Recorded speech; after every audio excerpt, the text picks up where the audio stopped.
Hello everyone, welcome back to Login Help. In today's tutorial video, I'll be showing you how to log into Athabasca University. To learn how, watch the video till the end and subscribe to our channel if you haven't yet.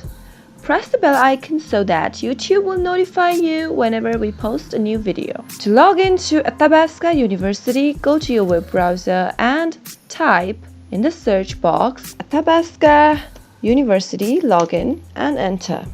From the search results, click on Login Athabasca University.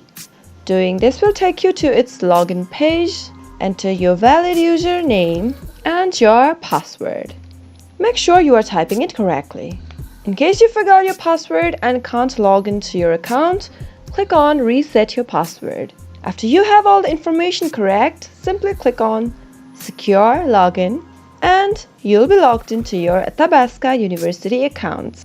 I hope this tutorial was helpful to you. If yes, don't forget to give it a thumbs up. Comment down below if you have any questions or feedbacks. I'll be back with more videos soon. Thank you for watching.